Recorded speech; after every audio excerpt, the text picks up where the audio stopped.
Hello everyone. India और पाकिस्तान के बीच में बढ़ते जियोपॉलिटिकल टेंशन के चक्कर में इंडियन स्टॉक मार्केट पे भी इसका बहुत नेगेटिव असर पड़ रहा है। फिलहाल देखें तो गत 10 दिनों के अंदर निफ्टी इंडेक्स में किसी प्रकार का कोई ऊपर उतार या चढ़ाव देखने को नहीं मिला है, लेकिन स्टॉक स्पेसिफिक बहुत ही बुरा असर पड़ा है।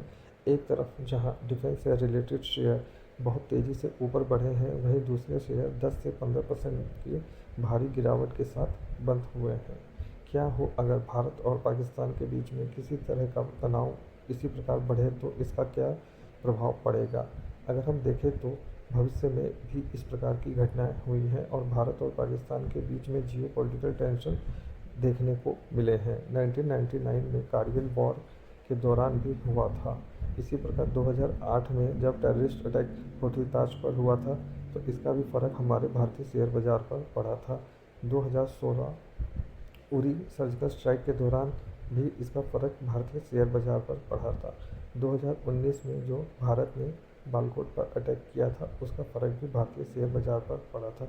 तो आइए देखते हैं कि कितना फ़र्क पड़ा था और इससे आगे भविष्य में हम क्या सीख सकते हैं। अगर हम देखें तो कारगिल वॉर की शुरुआत मई में हुई थी और ये वॉर जुलाई के अंत तक चला था, लगभग 26 जुलाई तक। तो यहाँ पे अगर हम देखें तो कारगिल वॉर जब शुरू हुआ था और ये 3 से 4 दिन के अंदर ही मार्केट ने लगभग 8 से 10% तक का गिरावट दिखाया था, लेकिन कुछ ही दिनों के अंदर ये रिकवर करा और वॉर के दौरान ही ये ख़त्म होते होते इसने ना सिर्फ उस रिकॉर्ड को तोड़ा, बल्कि उससे बहुत अधिक ऊपर जाकर बंद हुआ।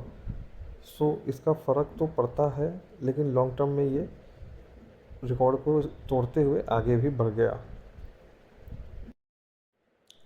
इसी प्रकार से अगर हम देखें होटल ताज पर जो अटैक हुआ था, वो 21 या 22 नवंबर को हुआ था।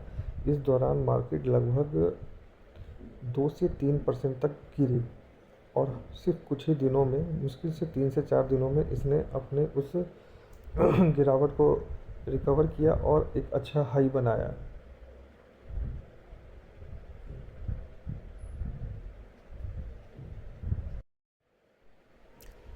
अगर हम देखें तो उरी सर्जिकल स्ट्राइक जो हुआ था वो सितंबर एंड में हुआ था और एक मार्केट जो था एक बहुत ही अच्छे अप ट्रेंड में चल रहा था, और जैसे ही वो स्ट्राइक हुआ मार्केट लगभग 3 से 4% का इंस्टेंट डिप देता है।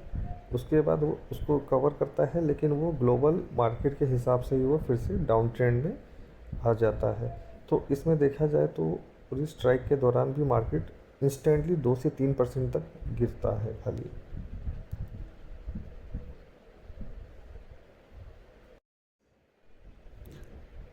इसी प्रकार से जब बालाकोट पर स्ट्राइक किया था अभिनंदन ने, तो जब हमला हुआ था पाकिस्तान की तरफ से, तो मार्केट ने कुछ ज़्यादा रिएक्ट ना करते हुए सिर्फ 2% का, एक मुझे ऐसा लग रहा है कि सिर्फ ये नॉर्मल डाउन ट्रेंड में था। उसके बाद इसने बहुत ही अच्छा एक अप ट्रेंड लिया। सो इस समय कोई विशेष फ़र्क नहीं पड़ा हमारे भारतीय शेयर बाज़ार पे, और एक आप देख सकते हैं बहुत ही अच्छा एक बुल रन देखने को मिला।